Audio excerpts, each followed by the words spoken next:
ठीक हो गया। तो आइदर ग्रीन फील्ड इन्वेस्टमेंट और मर्जर एक्विजिशन, ठीक हो गया।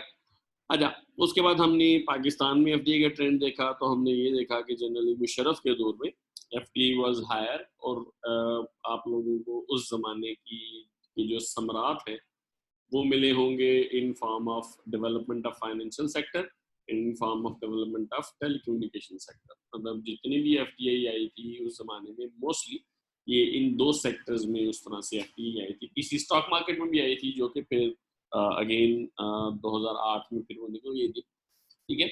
लेकिन मोस्टली जो सस्टेन रही यहाँ पे एफडीआई वो बैंकिंग सेक्टर की एफडीआई थी, जो कि काफ़ी अर्से तक हमारे पास रही। इसी तरह से टेलीकम्युनिकेशन सेक्टर की एफडीआई भी उस तरह से हमारे पास है। फिर हमने जनरल ट्रेंड देखा कि लास्ट जो 4 डेकेड्स हैं इसमें FDI has witness accelerated growth, ठीक है। Due to trade liberalisation, free market economies हो गई हैं अब, ठीक है। अब पैसे को मूव करना इजी हो गया।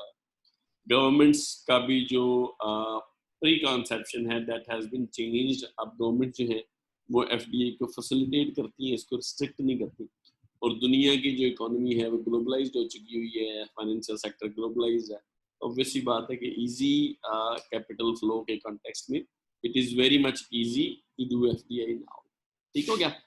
अच्छा, दूसरा direction in the start direction was towards the developed countries, लेकिन अब जो है 2001 के बाद पर्टिकुलरली डायरेक्ट जो ट्रेंड है दैट इज बिन रिवर्टेड, और डेवलपिंग कंट्रीज में काफ़ी ज़्यादा सारी एफडीआई आ रही है। चाइना और चाइना इंडिया इसकी बड़ी एग्जांपल है। अच्छा, जनरली जो एफडीआई ओरिजिनेट होती है वो डेवलप्ड कंट्रीज से ही होती है, ठीक है। और अगेन ज़्यादातर जो एफडीआई आजकल जो ट्रेंड है दैट इज के merger and acquisitions are favoured over green field investment, क्योंकि ऑब्वियसली बात है कि मर्जर और एक्विजिशन जो है that that is a mature form of FDI, कि आपने एफडीआई की और आपको एक कंपनी चली चलाई कंपनी मिल गई और आपने क्या किया, उस कंपनी के साथ अपने मामला जो है वो शुरू कर दिए, ठीक है। लेकिन क्योंकि डेवलपिंग नेशन में ऑलरेडी कंपनीज नहीं होती, पाकिस्तान में कुछ है ही नहीं, तो आप यहाँ पे आके क्या एक्वायर करोगे, तो you need to start new in the Pakistan. अच्छा, अब अगेन द थिंग इज कि there are alternatives to FDI as well. मतलब लाइक सिंपली मैं एज ए कंट्री, ठीक है, या एज ए कंपनी मैं किसी दूसरे कंट्री में जाके प्लांट क्यों लगाऊंगा, ठीक है, जबकि FDI is quite expensive and risky. मतलब मैं लाइक पाकिस्तान में आके प्लांट लगाता हूँ और मेरा जो यहाँ पे बिजनेस है वो फेल हो जाता है, तो मेरी ज्यादा सारी इन्वेस्टमेंट होगी जो कि डूब जाएगी। तो FDI is quite expensive, it requires large some of money and is also risky. हो सकता है कि हमारे मामला चले, हो सकता है हमारे मामला ना चले। तो why we prefer FDI over exporting और लाइसेंसिंग। मतलब सिंपली एक कंपनी जो है वो अपने कंट्री में मैन्युफैक्चर करती रहे और यहाँ पे एक्सपोर्ट कर दे, या यहाँ पे मैन्युफैक्चर करने के राइट्स किसी को लाइसेंस की सूरत में दे दे, ठीक है। अच्छा, आप definitely there are certain limitations to exporting में ट्रांसपोर्टेशन कॉस्ट है। मतलब जो मोबाइल फोन, लैपटॉप, इस तरह की टेक्नोलॉजी ओरिएंटेड चीजें हैं उनकी ट्रांसपोर्टेशन कॉस्ट कम है, क्योंकि उनका हुजम कम है, साइज छोटा है। ऑन दी अदर हैंड, अगर आप सपोज आप जो है वो सारे का सारा सीमेंट सपोज आप अगर इंपोर्ट करना शुरू करें पाकिस्तान में कहीं दूसरे कंट्री से, तो definitely it would have huge cost, ठीक है। दूसरा ट्रेड बैरियर्स है, डेफिनेटली एक्सपोर्टिंग को उस तरह से जो है वो रोका भी जा सकता है, ठीक है। लाइक पाकिस्तान में जिस तरह से शुगर सेक्टर में you can't import in Pakistan, तो कोई और कंट्री पाकिस्तान को शुगर एक्सपोर्ट नहीं कर सकता, तो बेटर इज कि पाकिस्तान में जाके कंपनी खोल ली जाए। अच्छा, तो लाइसेंसिंग की भी लिमिटेशन है इसी तरह से। मतलब अगेन लाइसेंसिंग में अगेन आपने क्या करना है, एक और कंपनी के साथ पार्टनरशिप करनी है, उस कंपनी को आपने कहना है कि हमारी प्रोडक्ट आप जो है वो बनाए। तो उस सूरत में what you will do, you will give away your technical know how, ठीक है। आपकी जो टेक्निकल नाउ हाउ है, टेक्नोलॉजिकल कैपेबिलिटीज है, आप उस कंपनी को दे दोगे, और अल्टीमेटली क्या होगा, वो कंपनी फिर आपसे सीख के आपकी कंपेटिटर भी बन सकती है। दूसरा, लाइसेंसिंग में you have no control over production, marketing and strategy. ठीक हो गया, मतलब अगेन दूसरी कंपनी ही प्रोडक्ट प्रोड्यूस कर रही है, वही मार्केटिंग कर रही है, उसकी अपनी स्ट्रेटजी है। आपकी स्ट्रेटजी हो सकता है लॉन्ग रन हो, लेकिन वो कंपनी हो सकता है कि शॉर्ट रन के प्रॉफिट्स में इंटरेस्टेड हो, ठीक है। अच्छा, अब again the thing is sometimes आपकी कुछ स्पेसिफिक कैपेबिलिटीज होती है, ह्यूमन कैपिटल है, बाकी मामला हैं जो कि आप लाइसेंस नहीं कर सकते, ठीक है। तो इन दैट कॉन्टेक्स्ट क्या होगा, वो सिंपली जिस तरह से मैकडोनल्ड वाले, अगर आप मैकडोनल्ड और केएफसी का मुआवजा उस तरह से करें, तो मैकडोनल्ड वाले specifically they train the people, they set the standards, वो अपने लिहाज से कंस्ट्रक्ट करते हैं, अपने लिहाज से सारे काम करते हैं। तो उनकी ना कुछ कैपेबिलिटीज हैं, over the time they have learn things, और उनका जो वो स्पेसिफिक एक ब्लेंड ऑफ टेस्ट है या स्पेसिफिक स्टैंडर्डाइजेशन है, ठीक है। अगर आप मैकडोनल्ड का नाम दे देंगे सिर्फ, डेफिनेटली कोई इंडिविजुअल उसको अचीव नहीं कर पाएगा। Sometimes you can't license capabilities, तो इस कॉन्टेक्स्ट में what then you need to do, you need to do FDI, ठीक हो गया। अच्छा, simply there are basically three considerations or three theories जो कि एफडीआई को उस तरह से रिप्रेजेंट करती हैं in accordance with the patterns of FDI, ठीक है। अच्छा, अब अगेन द थिंग इज के मोस्टली पीपल हैव विटनेस्ड के जो पैटर्न्स हैं उसमें देखा गया कि जो डिफरेंट कंपनीज हैं in the same industry, they undertake FDI at same time and towards same location, ठीक है। मतलब सिंपली स्पीकिंग, सपोज अगर हम जनरली बात करें एप्पल की और सैमसंग की, ठीक है, तो एप्पल और सैमसंग सेम टाइम पे सेम मार्केट को टारगेट उस तरह से जो है वो करेंगे, ठीक है। अच्छा, तो व्हाई इट इज सो, तो इसकी ना तीन एक्सप्लेनेशन या तीन थ्योरीज हैं। First is the strategic behaviour. Obviously बात है कि स्ट्रेटजी और strategic behaviour is about gaining competitive advantage, ठीक हो गया। अच्छा, अब ऑब्वियसली बात है कि आपका अगर राइवल एक काम कर रहा है तो what you need to do, you need to imitate your rival, ठीक है। Particularly if there is oligopoly, मतलब यू पीपल नो कि एक तो मोनोपोली है, मोनोपोली में तो राइवल आपका होता ही नहीं, ठीक है। दूसरी कंडीशन ड्योपोली है, उसमें दो बड़े प्रोड्यूसर्स होते हैं। तीसरी सिचुएशन ओलिगोपोली है। ओलिगोपोली में आपके पास जो है वो कुछ राइवल्स होते हैं और वो बड़े राइवल्स होते हैं, मतलब powerful but few companies are undertaking the business. अब सिंपली आप मोबाइल फोन इंडस्ट्री में अगर देखोगे तो that is an oligopoly. Pakistan में जो ऑयल का बिजनेस है, ठीक है, that is what, that is simply oligopoly, ठीक हो गया। तो अगेन द थिंग इज कि आपके जो राइवल्स हैं दे इमिटेट ईच अदर। मतलब ये बिहेवियर ना आपको बड़ा कॉमन उस तरह से जो है वो नजर आएगा। अगर आप सिंपली पाकिस्तान में बेकरी बिजनेस को भी देख लोगे ना, ठीक है, तो गोरमे को हर किसी ने इमिटेट उस तरह से जो है वो किया। शिजान ने कोशिश की, शिजान उस तरह से कर नहीं सका, ठीक है। केक्स एंड बेक्स ने, ठीक हो गया। इसके अलावा Bandu Khan, there are so many examples के आप अपने राइवल को देखते हो और फिर आपका राइवल जो जो कुछ कर रहा होता है ना, you try to imitate your rival, ठीक हो गया। अच्छा, अब इसमें अगेन द थिंग इज कि अगर आपका राइवल एक स्पेसिफिक मार्केट में चला गया तो डेफिनेटली आप क्या करेंगे, you will try to follow your rival in that specific market, ठीक हो गया। अच्छा, अब again the thing is simply what you try to do, you try to beat your competitor in multi point competition, ठीक है। अब आपका है डिफरेंट मार्केट्स या डिफरेंट इंडस्ट्री में जो कंपटीशन है, आप चाहेंगे कि आप अपनी कंपेटिटिव पोजीशन लूज ना करें, ठीक है। मतलब तो ये थ्योरी ये कहती है कि it is because of this strategy और strategic behaviour that company simply undertake FDI. Simply एक कंपनी अगर एफडीआई करेगी किसी दूसरे कंट्री में तो ऑब्वियसली उसका जो कंपेटिटर होगा वो कंपेटिटर क्या करेगा, उसको फॉलो करेगा। अब सिंपली अगर एप्पल जो है वो अपनी प्रोडक्शन फैसिलिटी चाइना में मूव करती है टू गेन कॉस्ट कंपेटिटिवनेस, तो सैमसंग वाले भी क्या करेंगे, सैमसंग वाले भी इसी तरह से चाइना में मूव करेंगे फॉर कॉस्ट कंपैटिटिवनेस, ठीक है। इसी तरह से अगर अमेरिका जो है वो यूके में अगर कोई अपना अगर एप्पल यूके में कोई अपना आउटलेट खोलता है तो सैमसंग वाले भी यूके में अपना आउटलेट खोलेंगे, ताकि उनको उस स्पेसिफिक इंडस्ट्री में, उस स्पेसिफिक कंट्री में भी compete किया जा सके, ठीक हो गया। अच्छा, लेकिन ये थ्योरी है स्ट्रेटेजिक बिहेवियर की। it does not tell us why firm move why first firm moves for FTA, तो पहली फर्म ने क्यों FTA की। when two firms or when a group of firms is competing in one country, why the first firm try to move out side of the country and conduct FDI in other country। तो ये theory जो है हमें इसके बारे में बिल्कुल भी नहीं बताता।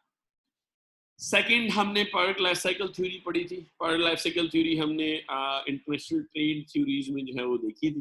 प्रोडक्ट लाइफ साइकिल थ्योरी क्या कहती है कि फर्स्टली जो अमेरिका है वो एक चीज को डेवलप करता है, इनोवेट करता है, उसके बाद अमेरिका उस चीज को प्रोड्यूस करने लगता है फॉर द लोकल पॉपुलेशन, और साथ साथ उसको एक्सपोर्ट करता है टू कंट्रीज जो कि एडवांस कंट्रीज हो, जिनकी पेइंग कैपेसिटी ज्यादा हो।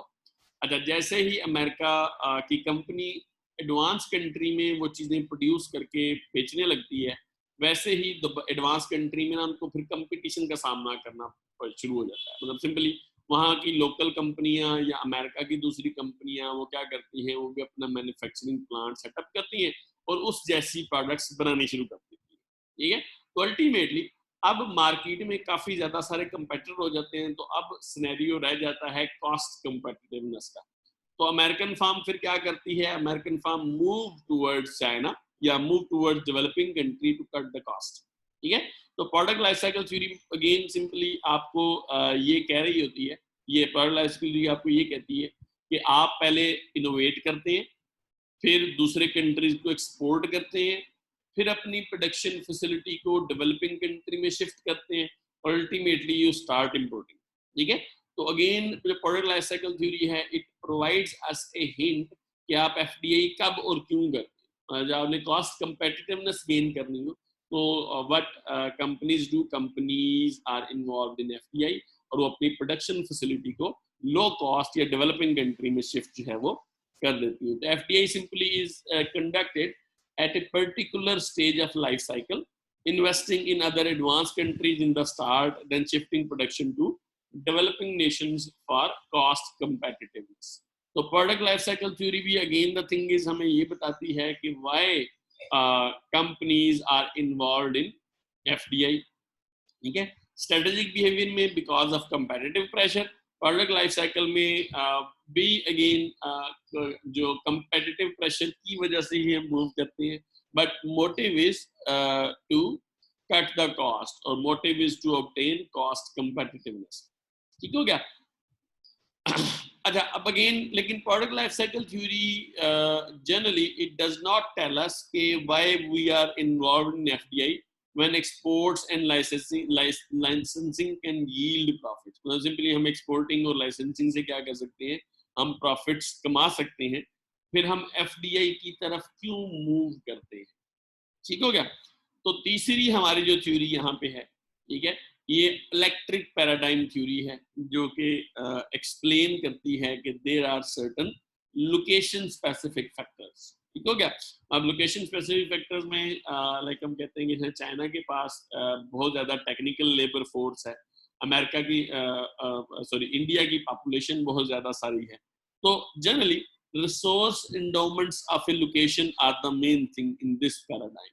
कि आप क्या करते हैं, आप कोशिश करते हैं कि जो रिसोर्सेज जहाँ पे यूनिक रिसोर्सेज जहाँ पे अवेलेबल हैं, आप उन रिसोर्सेज को कंबाइन करें, ठीक हो गया। अब अगेन द थिंग इज कि resource could be anything, resource could be capabilities, resource could be population, resource could be employment opportunities, resource could be specifically आपके natural resources. It is very much clear कि suppose हम कहते हैं कि Saudi अरब में जो है वो ऑयल निकलता है, लेकिन सऊदी अरब जो है, Saudi Arab do not has capability to produce the oil. तो अल्टीमेटली सऊदी अरब या बाकी गल्फ कंट्रीज में क्या हुआ था, सऊदी अरब या बाकी गल्फ कंट्रीज में अल्टीमेटली हुआ इस तरह से था कि जो वेस्टर्न कंपनीज थी उन्होंने एफडीआई की थी और वहां से ऑयल निकाला था, ठीक है। इसी तरह से when we talk about China, तो चाइना की टेक्निकल नाउ हाउ जो है दैट इज क्वाइट गुड, और उनके पास जो है वो एबंडेंट ह्यूमन रिसोर्स अवेलेबल है, ठीक है, और वो ह्यूमन रिसोर्स जो है वो टेक्निकली भी साउंड है। तो in that context what companies would try to do, companies would try to exploit that endowment of resources। तो ultimately कंपनीज का ऑब्जेक्टिव ये होता है यहाँ पे कि they combine resource endowments with unique capabilities of the firm. अब ultimately अगर चाइना से लेबर अच्छी मिल रही है तो आप चाइना से लेबर उस तरह से उठा लो, इनोवेशन जो है वो अमेरिका से अगर मिल रही है तो अमेरिका से आप इनोवेशन उस तरह से जो है उठा लो। So ultimately what companies try to do, companies try to conduct FDI to exploit this these location specific factors। तो बताइए तीन थ्योरीज हैं। पहली थ्योरी स्ट्रेटेजिक बिहेवियर पे है कि companies try to maintain their competitive position. तो अल्टीमेटली अगर कोई आपका कंपैटिटर मूव करेगा तो आपने उसका फर्स्ट मूवर एडवांटेज से बचने के लिए आप भी उसके साथ ही मूव कर देंगे, ठीक हो गया। दूसरा प्रोडक्ट लाइफ साइकिल थ्योरी है, वो कहती है कि at a specific time in product life cycle एक कंपनी क्या करती है, वो एफडीआई कंडक्ट करती है ताकि वो कॉस्ट मिनिमाइजेशन इस तरह से कर सके। तीसरी इलेक्ट्रिक पैराडाइम है। इलेक्ट्रिक पैराडाइम क्या कहती है कि there are certain location specific factors, और आप लोकेशन स्पेसिफिक फैक्टर्स को एक्सप्लॉइट करने के लिए व्हाट यू डू एफडीआई।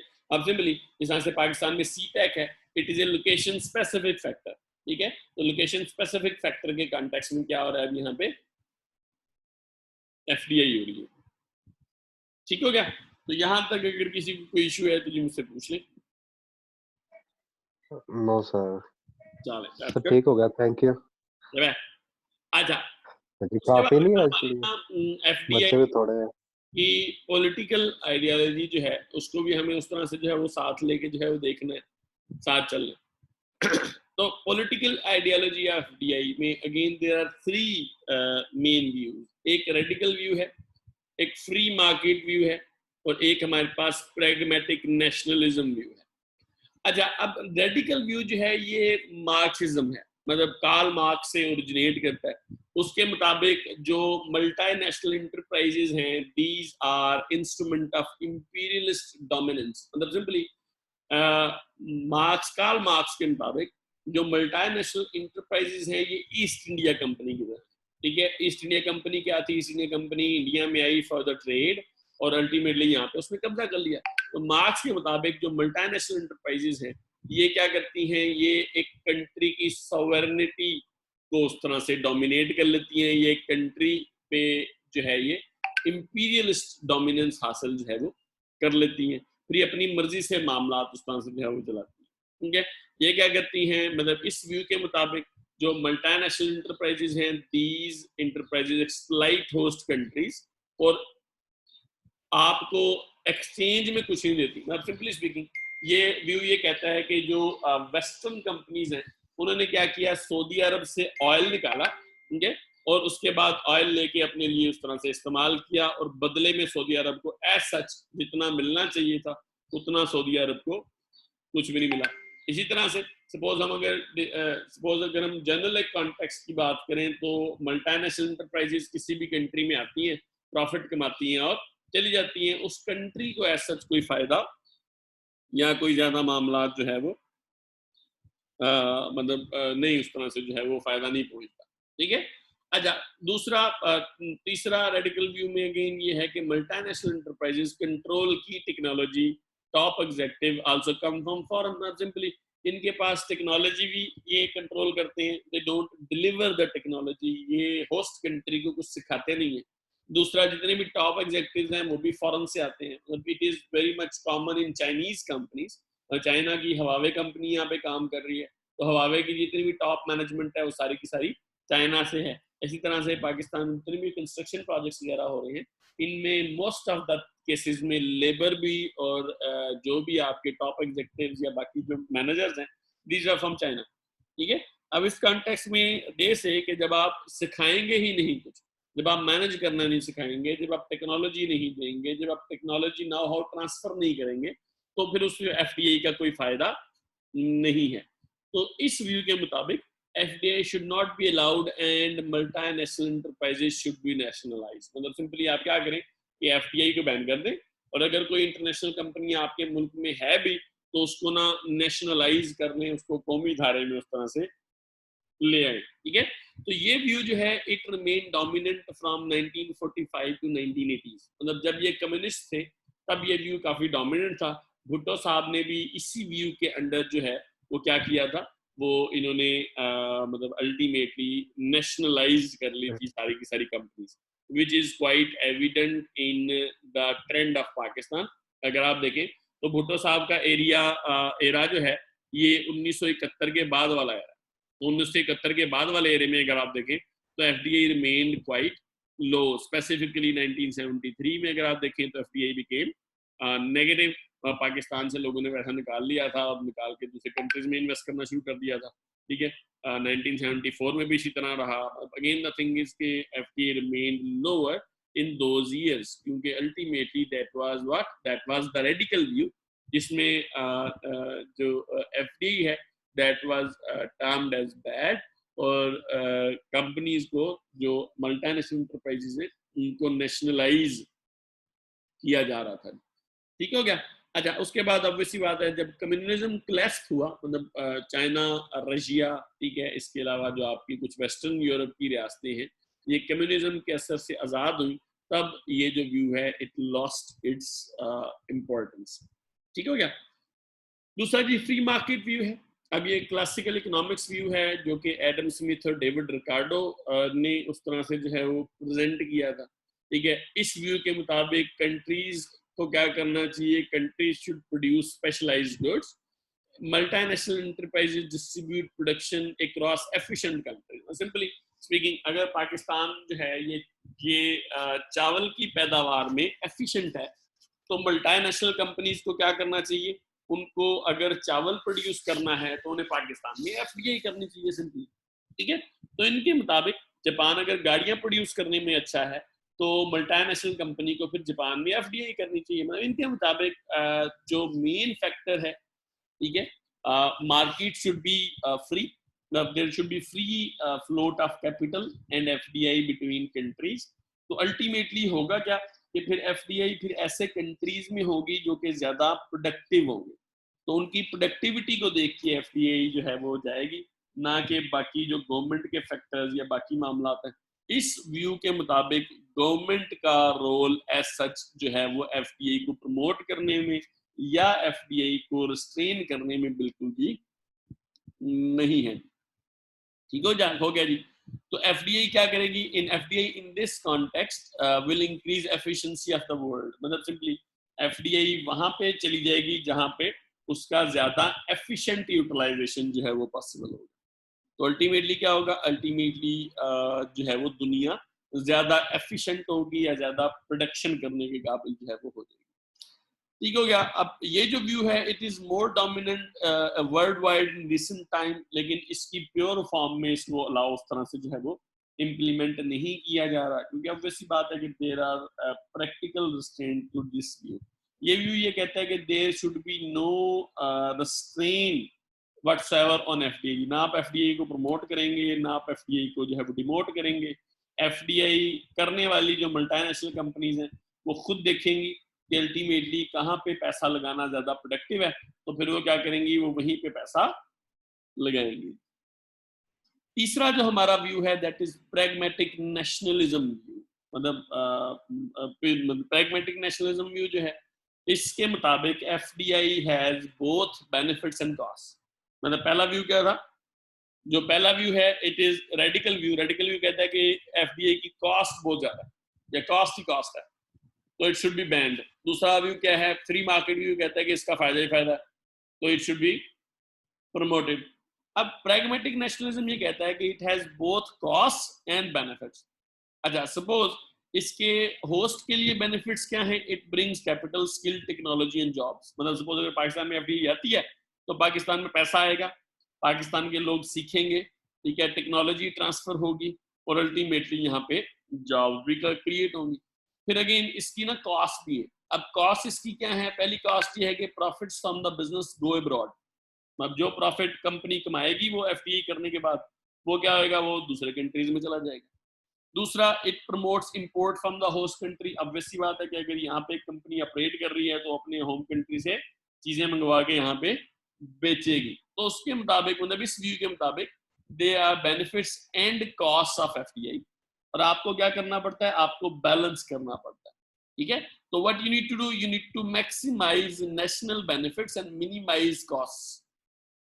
ठीक हो गया? अच्छा, तो सिंपली आप अलाउ करें एफडीआई को until benefits are greater than the cost। अब सिंपली आप एफडीआई को वहां तक अलाउ करेंगे जहां तक बेनिफिट्स ज्यादा हैं और उसकी कॉस्ट कम है। तो ये व्यू ये कहता है कि you should attract FDI through subsidies, tax breaks and grants. Pakistan government की जो है वो करती रहती है।